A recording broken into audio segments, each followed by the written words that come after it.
I remember the exact moment my life shattered into a million pieces. It was a Tuesday evening, a quiet, ordinary day that I had just settled into after a long week. I was scrolling through my phone when I saw the bank notification. $200,000 incoming transfer. My heart skipped a beat. It was a gift from my dad, for my future, for my dreams. I called him immediately, my voice trembling with gratitude. But he didn't answer. That's when I saw a text message from my brother, my younger brother, Ryan. "Don't tell Sarah I got the money first. It's my big surprise for Dad." I stared at the text, the words burning into my mind. I knew, in that single moment, that something was terribly wrong. My father, my brother, and my family. The story of my life was about to change forever. Before I dive into my story, I'd really appreciate it if you could let me know where you're watching from in the comments, and if you'd consider subscribing to my channel. It would mean the world to me and help me keep sharing more stories like this.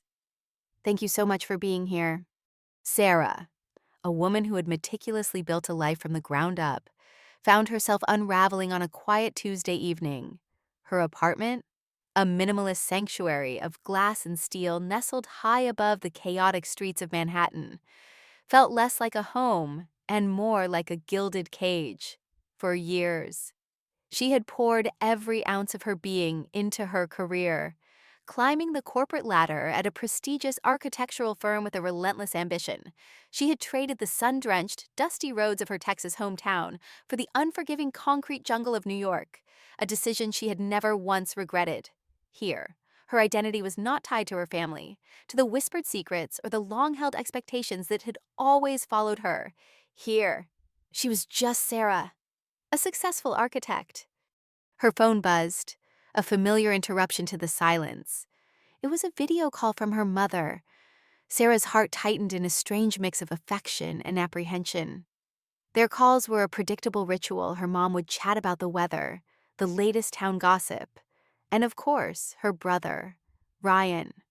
Ryan was the family's golden boy, or at least that's what he had been dubbed. He was the one who stayed behind, who chose a simpler life, and who, in their parents' eyes, could do no wrong. Sarah had always felt she existed on a different plane, her success a point of pride for her parents. But a distant one. She picked up, forcing a smile. Her mom's face, bright and cheerful, filled the screen. "Sarah, darling, I was just talking to your father," she began, her voice brimming with a peculiar kind of excitement. "He wanted me to make sure you got the money he sent you. He's been so proud of you, you know, building your own life." The words hit Sarah like a physical blow. She froze, the half-eaten salad on her plate suddenly feeling like a lump of clay. Her mind, so accustomed to logical patterns and clear blueprints, scrambled to process the information. Money. Her father had sent her money. This was a man who, while loving, had always believed in tough love and self-reliance. He had given her a small sum for college and then told her she was on her own. This sudden, unannounced gift was completely out of character. Before she could even form a coherent question, a text message notification appeared on her screen, partially hidden by her thumb. It was from Ryan.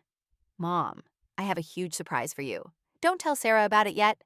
A cold wave of suspicion washed over her. The two messages, so innocent on their own, created a sinister puzzle. Her mom's eyes, filled with a secret glee, seemed to confirm her deepest fears. And in the background of the video feed, in the pristine driveway of her childhood home, was a flash of red, the unmistakable glint of a new luxury car. The call ended, leaving Sarah with a whirlwind of unanswered questions and a growing sense of dread. She sat motionless, the silence of her apartment now deafening, the sleek lines of her meticulously designed furniture, the framed degrees on her wall, the view of the city. It all seemed to mock her. The life she had so painstakingly built felt fragile, as if the very foundation was being chipped away at by a distant, unseen force. She had worked for years to escape the complexities of her family, to be an individual rather than a cog in a machine of expectations. She had thought she was safe, but the family, it seemed, had found a way to reach across the miles, to pull her back into its orbit of secrets and unspoken betrayals. She pulled up her banking app on her phone, her fingers trembling slightly. Her account balance stared back at her, unchanged. No large sum of money, no generous gift from her father. Just the numbers she had earned through years of tireless work. The pit in her stomach deepened. Her mind immediately went to Ryan, her brother, the perennial project of her parents. He was a master of grand gestures and empty promises. He was the one who always had a story, a new venture, a new get-rich-quick scheme that never quite panned out. He was a charm artist, and he had always known exactly how to play on their parents' emotional vulnerabilities, but to take money intended for her, money her dad had sent for her future. It was a new low, even for him. She called Ryan. His voice, when he finally answered, was a little too casual, a little too jovial. "Hey, sis, what's up?" he asked, his voice laced with forced cheer. I cut straight to the point. "Ryan, what did you do with the money Dad sent me?" A long, pregnant pause followed. "Money." "What money?" he stammered. The lie was so transparent it was almost comical. Her frustration turned to ice. "The $200,000 Dad sent me. Mom just called and told me about it," she said, her voice dropping to a dangerous calm. "I checked my account, and it's not there. So where is it?" He tried a new tactic, his voice shifting to a feigned innocence. "Oh, that it was a gift for Mom. I just thought it was my part of the inheritance, so I used it to get her a new car." The audacity of it, the sheer brazenness of his lie, left her speechless. A car, a flashy material thing, bought with money intended for her future, for her dreams. He had taken her future and turned it into a shiny object to impress their mother.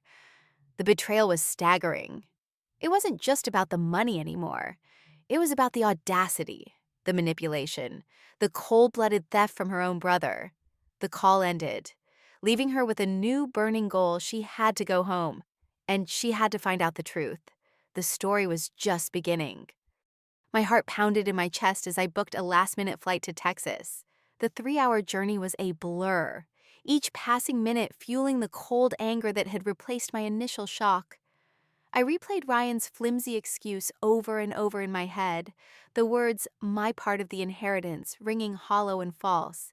We were never a family that discussed money, especially not in terms of inheritance. My parents had always preached the value of hard work, a principle I had taken to heart, building my life brick by brick in a city that didn't care about my family name. Ryan, on the other hand, had always seemed to believe he was entitled to a shortcut. This audacious lie about the inheritance was just the latest in a long series of schemes. But it was the first one that felt like a direct attack on me. I landed in the familiar warmth of the Texas airport, the dry desert air a stark contrast to the humid chill of New York. As I drove the rental car toward my parents' house, the scenery shifted from sprawling suburban developments to the quiet, tree-lined streets of my childhood neighborhood. The memories of me and Ryan playing in these streets, building forts in the backyard, and sharing secrets flooded my mind. It felt like a lifetime ago, a memory from a different reality where a simple lie wasn't enough to shatter a family. Yet here I was, not for a holiday or a family gathering, but as a detective, on a mission to uncover a truth I wasn't sure I wanted to find. I pulled into the driveway and saw a gleaming red Cadillac, a stark, unwelcome splash of color against the familiar, unassuming brick of my childhood home. It was parked at a slight angle, as if Ryan had left it in a hurry, its shiny newness a brazen testament to his recent extravagance. The sight of it made the cold anger in my chest burn hotter. I got out of the car, the gravel crunching under my feet. My mother was standing on the porch, a watering can in her hand, a faint, forced smile on her face. Her eyes, usually so warm, darted nervously between me and the car. "Sarah, darling, you're here," she said, her voice a little too loud, a little too cheerful. I hugged her, but the embrace felt stiff and unnatural.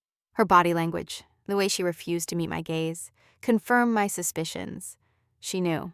She was in on it. I walked into the house, and the silence was deafening. The air was thick with unspoken tension, a heavy presence that hung over us like a storm cloud. My mother bustled around the kitchen, offering me a glass of iced tea, her hands fidgeting with the spoon. I watched her, my heart aching. This was my mother, the woman who had taught me to bake and had held me when I was sad. But now, she was a stranger, a co-conspirator in a betrayal that cut deeper than any words ever could. I had to know the full story, not just Ryan's flimsy lies, but the complete, unvarnished truth. I excused myself to my old bedroom, the room a time capsule of my teenage years with its posters and books. I sat on the edge of the bed and pulled out my laptop, my mind racing. I needed proof, concrete evidence that would leave no room for doubt or excuses. I remembered my dad's old routine of keeping hard copies of all his financial records. He believed in tangible proof, in a world where everything else was digital and fleeting. I made my way to his study, a room I hadn't been in for years. The room was exactly as I remembered. The mahogany desk, the worn leather chair, the shelves lined with books on history and finance. I opened the bottom drawer and found a stack of old bank statements, neatly organized and tied with a string. As I flipped through the pages, a recent statement from his bank caught my eye. There it was. In black and white, a wire transfer for $200,000 to my mother's account. My breath hitched. The money was never intended for a joint account. As my father had stated in our previous calls, it had gone directly to my mother.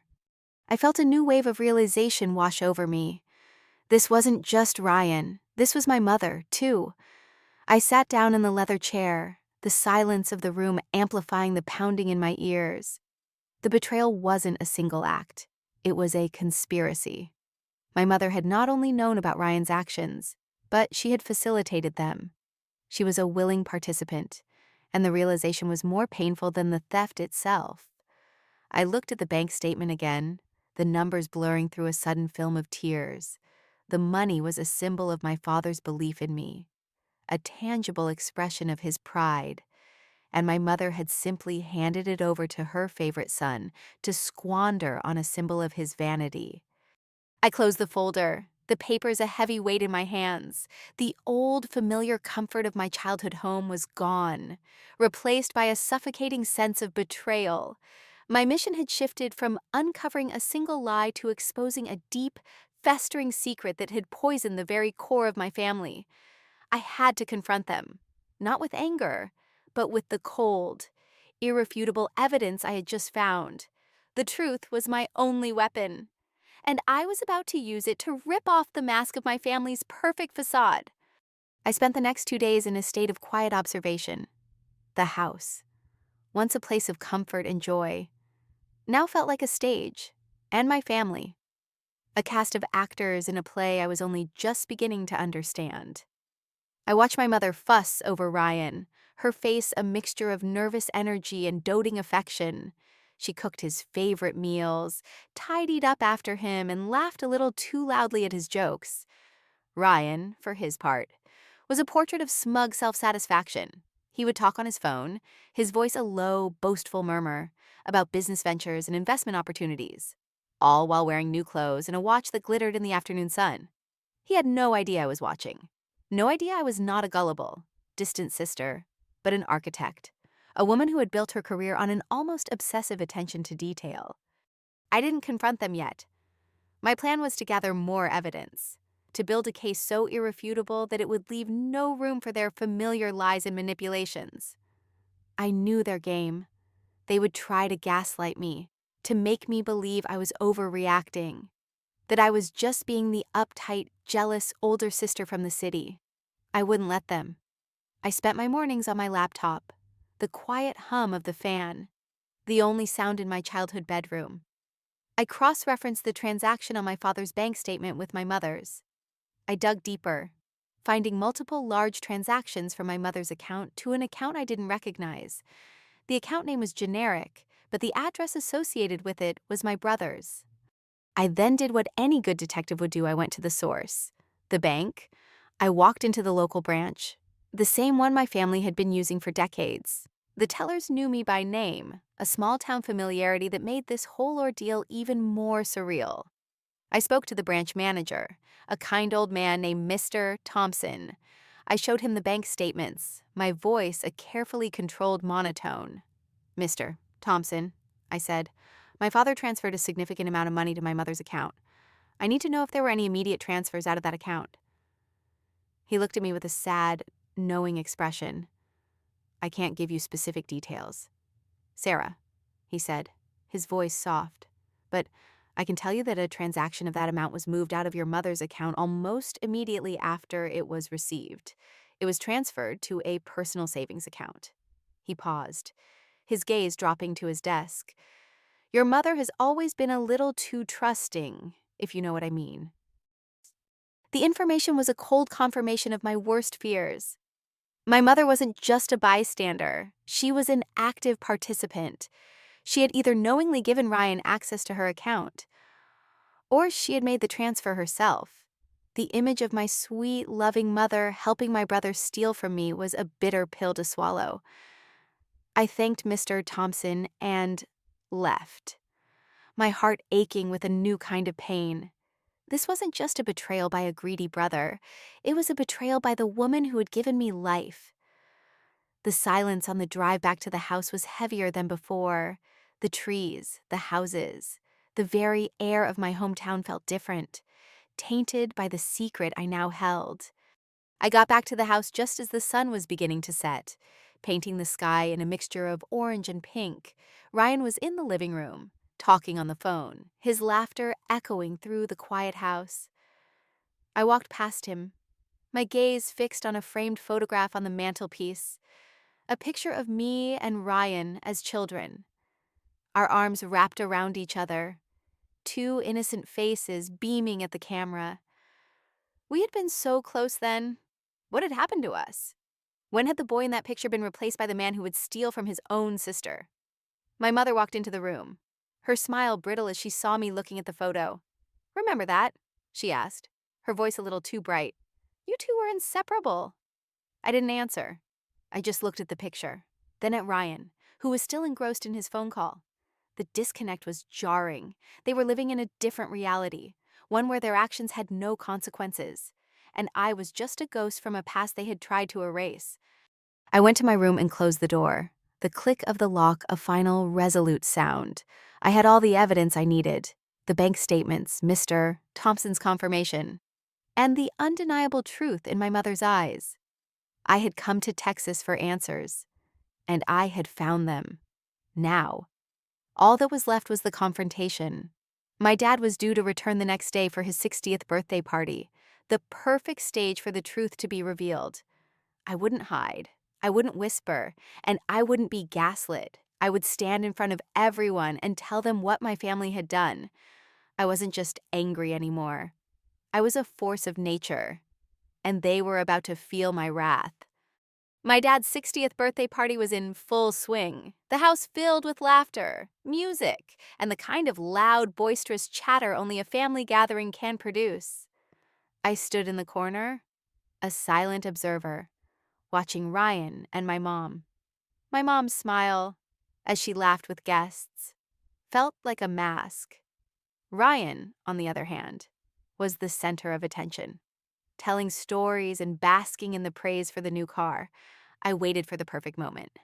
As my dad was about to cut the cake, I stepped forward, my voice clear and steady, cutting through the noise like a knife.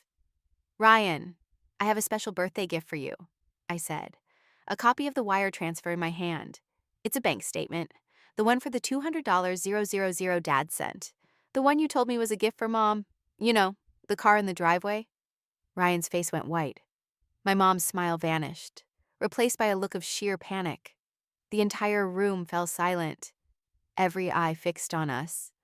"What is she talking about?" "Ryan," my dad asked, his voice a low growl. "You took her money," Ryan stammered, his words a desperate, hollow excuse. I held up the bank statement. "He didn't just take it. Dad, Mom let him. She knew," I said, my voice rising. My dad looked at my mom, and in her panicked silence, he found his answer. He pulled out his phone, his hands trembling. I'm calling the police. This is theft. The weeks that followed were a blur of legal papers, court dates, and whispered conversations. Ryan was charged and ordered to pay restitution. My mom, an accomplice, was ordered to pay a fine. There was no grand family reunion, no tearful apology, and no reconciliation.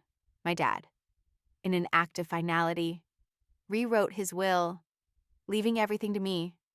He said I was the only one he could trust. But I didn't want their money, not like that. I used the money from the restitution to start a foundation, the Carter Compassion Fund, which helps women in similar situations. I found a new sense of family in the women I helped, and I found a new sense of self in my work. My life wasn't about revenge, it was about moving on. I haven't spoken to Ryan or my mom since. The betrayal was too deep, the wound too fresh. They are still in that small town in Texas, living with the consequences of their actions. A quiet existence without me. I've moved on, built a new life, a new family, and a new future, one that I'm proud of. My life now is not about looking back at the past, but about building something new, something that truly matters.